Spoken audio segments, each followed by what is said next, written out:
Hello, Keith again.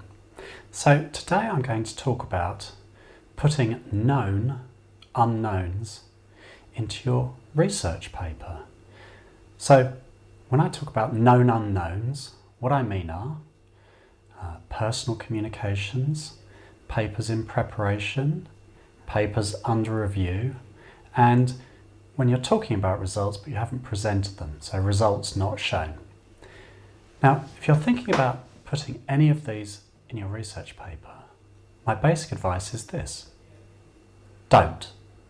Really, just avoid it if you absolutely can. And here's the reason why. For all of these, there's no guarantee that the information you are talking about will ever be published or peer reviewed.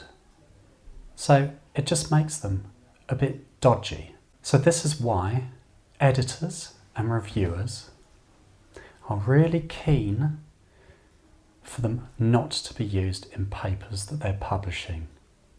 Now, when I say really keen, what I actually mean is they don't want them in your papers. So let's look at them individually and I'll explain why. So first of all, papers in preparation. Now, everyone has a load of papers in preparation, or maybe they're about to start to prepare, that they still call in preparation.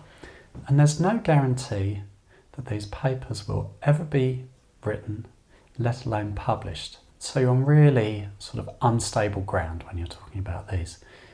And likewise, with a paper that's under review, although it's one better than in preparation, it's actually been written. Again, there's no guarantee that it's ever going to be published. So papers under review and in preparation should never, I really mean never, be used when you're writing a research paper. So the next thing we can think about is results not shown. So what results not shown really means is, normally, I've got some results and I want to put them in another paper. So I'm going to hold them back, but they back up what I'm saying in this paper. So I sort of want to use them, but I sort of don't. And here, again, I would really strongly advise you to avoid using them. And even if you do try and use them, the editor will quite often slowly try and squeeze the results out of you and get them in the paper. So please avoid doing this. Now, the last one I'm going to talk about is personal communications, or comms, i.e. you've talked to someone about something and they've said their results support or build or provide an interesting perspective on what you want to discuss.